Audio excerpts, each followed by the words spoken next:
Hey everybody, it's Rob Brown. And I'm Reggie Diaz. We're from RatherBeFishing.com.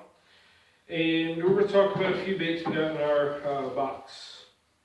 So, first up is, or it's getting stuck in the cloth, is this little crankbait that came in. First of all, we were all talking about the hooks a few days ago. I actually really like the hooks on this bait. Super sharp. I've probably hooked myself more times on this bait in the last 2 days than ever in my life. I wish it had a little bit tighter wobble, and we think it's more so because of the bill. It's a rounded bill. I think it would have been better with a square bill on it. But all in all, it's a really good bait. Didn't get any fish on it, but love the color. Solid body. But Rob's going to talk a little bit more because he had a different outcome with his than I did. So as you can see, my bait is billless. We were both fishing this bait at the same time. We were fishing a little bit of a steep drop off. Well, I kind of got hung into a limb. Tried working it out the old-fashioned way, and when it came out, it kind of hit another tree and broke the bill off. Not saying anything against this bait, nothing against that. I've done that many times with higher end baits, had the same outcome. No fault at the baits, it's all mine. But I definitely like this bait. It's a real small profile. I'm a big believer in if a smaller profile, the more bites you'll get. And that can vary from bigger fish to smaller fish. The colors of it, it has a little bit of a goldish color with a red that fades into a black top, and it has a yellow to orange belly on it. The eye on this is kind of weird. We were talking about it earlier, how it's black. It looks like it's got a black stripe with a little bit of gold, but as you rotate the bait, it's like the black stripe gets bigger, covers up more of the eye. Pretty neat little feature on it. I definitely like this bait. I grew up crankbaiting, and it's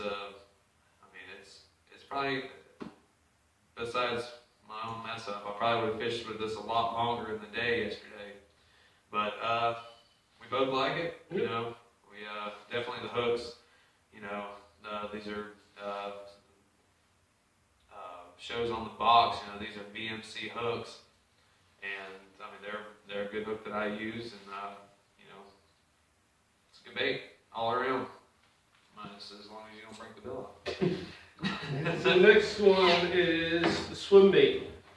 There's a lot of feedback about the swim bait, mostly negative, but I actually love this thing. It swims pretty well, has a nice rate of fall. It's more of just learning how to cast swim baits. You can't just chuck them out there. But the area we were fishing wasn't really deep, and you needed a little bit deeper water to fish this bait effectively. We got to about halfway through the trip, and there's a nice ledge there that I've caught some nice bass through there. So I decided to throw this and fish it parallel to that ledge. And all of a sudden, my rod tip just dropped down. Set the hook, and didn't know what the heck I had hooked. It just started fighting, pulling the rod under my boat. And then about 5 minutes later, I get to see what it was, and it was a nice red. The red did a little bit of damage to the bait, but again, we're using this for bass fishing, not really using this for saltwater. But he did put some nice teeth marks and scratches in it, and he also broke one of the treble hooks, and then bent 2 more. Now, even though it's a red and they have chompers on them, so they are crushers, I would still like to see maybe a size bigger treble hook and a little bit stronger treble hook, just because if I were to get into a 10+ pound bass, which are in this river that we're fishing, I would have wanted a little bit stronger hooks. I would not have wanted to worry that I have to be very delicate with this fish because the hooks might break. So a little bit stronger hook. But Rob, what did you think about the swim bait? Oh, I loved it. After Reggie caught his redfish on that, I continued to fish with mine, and definitely I had a few follow it up. You know, I might have had too fast of a retrieve. I was fishing with a higher speed reel, so Yeah, I was using a swim bait cranky reel, very, very low gear ratio. yeah, mine was a lot faster. So that was probably user error on retrieval. You know, we were trying to cover a lot of ground, so we're just trying to just cast out fish is on the move. You know, we had been on the water all day already. We still had we were only halfway through our trek, but It's cold and windy. yes, and I mean we both love the swim bait. I like it. You know, I like fishing with swim baits year round, cold weather, summer. You know, it's a good all around bait for me, and we like it. You know, it's got a nice shad, got a kind of a shad color to it, but it also kind of looks like a mullet, a little finger mullet that we have down here that comes in the river all the time. It's probably why the redfish ate. Yeah, I'm after seeing that, I'm actually going to beef up the treble hooks, and I'm going to throw this for reds too, and see if it was just a fluke or if I can actually get some more reds on it. All right. But I'll bring up the old popper. Everybody was asking how the popper would do. You know, I did not get a chance to actually catch a fish on the popper, but the action and the presentation that this bait gives is it's pretty remarkable. You know, the hooks are very sharp. They're nice. They don't look like they're really stout like the VMCs on the crankbait, but they're definitely pretty strong hooks. The clear body, but with the 3D graphics underneath it, definitely give it a presentation of a small ball of bait, you know, popping on top of the water like it's wounded. It's got a little red at the back, kind of imitates like it's a bleeding bait. But this bait has a distinctive pop to it. It's not like your regular popper baits, you know, where it's just like a chug. It has a nice, I can't describe it, you know. it was a very interesting sound. Yeah, it has a one of a kind pop to it, you know. I plan on using this on some of the waters where I know top water is very very strong. So we'll be definitely using this in the future. So next up, we're going to talk about the jerk bait. I don't really like this bait for freshwater. It's pretty heavy, so unless you're fishing deep water, it's really the only chance you're going to get to use this. And around here, most of the lakes are covered in grass or lily pads. You're not going to use this. I did throw it yesterday though in some deeper water that we did come across in the river. Just to really test out the action and see how it played. But the color scheme on it, I think of this more as a saltwater lure. So later down the day, once I caught the red and broke the treble hooks, I didn't want to use this anymore because I didn't want to lose the fish.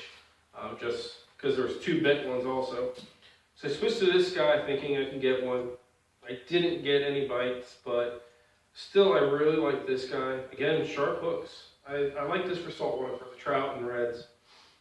The color, it's kind of like a prism.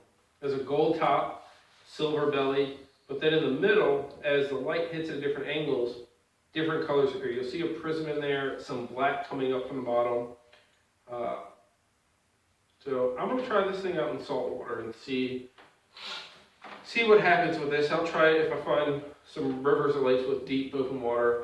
I'll throw this guy on too, but really, really hard body. There's no flex in it at all. Your fish is not going to break this guy. All right. Now I want to talk about the frog. I fished with this frog this morning. It was about 42 degrees and windy, very windy. You know, I just took back a little northern end of the lake, away from the wind, throwing up by some grass, and I had actually a lot of action on this frog this morning.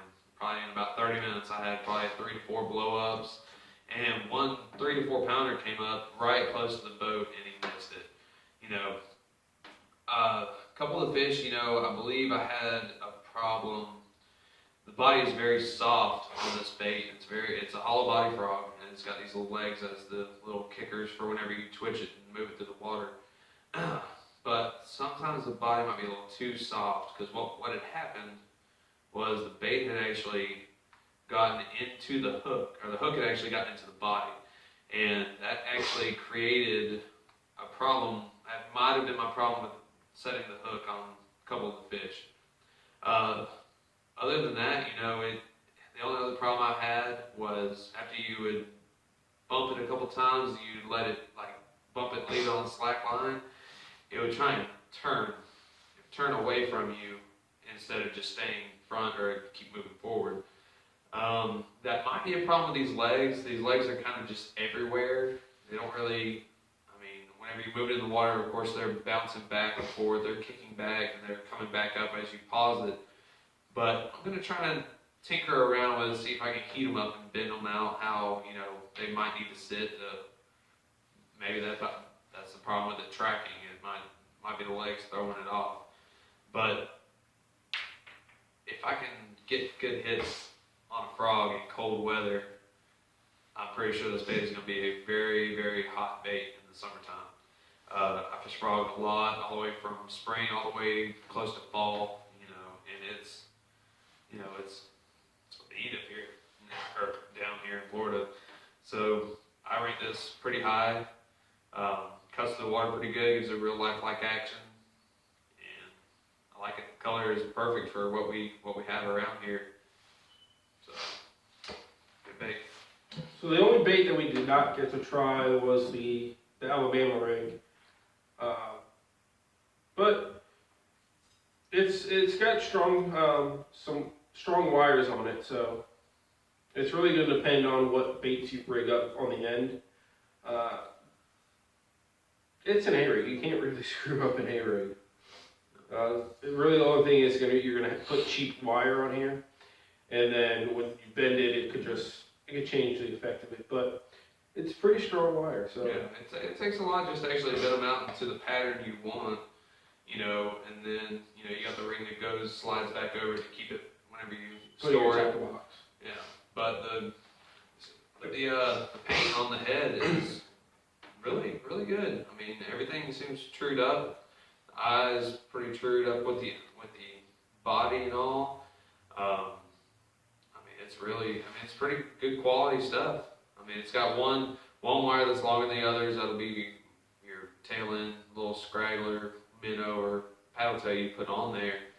But it is from other Alabama rigs that I've seen and used. I don't use them very often, but the ones I have used, it's pretty good quality. I think it'd do pretty good. Again, you just need open water for that. Yeah, you definitely need open water to cover. You can probably throw and something. proper gear. Yeah, you got the amount of hooks and little minnow type baits put on here, then it makes it even better. But you can cover a lot of ground with an Alabama rig. You can throw it up in trees. You can throw it in brush as long as it's open brush. It's not in real dense limbs and trees. But I think it'd do pretty good. I plan on trying it out, just to give it a shot, see what we can catch. A lot of people get double hookups on Alabama rigs, so A lot of people do. But I guess that covers all the baits that we got in the box. Yeah. We plan on fishing with more. We hope to get more soon, and I guess we'll be making some more bloopers and more regular videos about this. Hopefully not many more bloopers. Yeah, that's it. That's it. Y'all have a good one. See you later.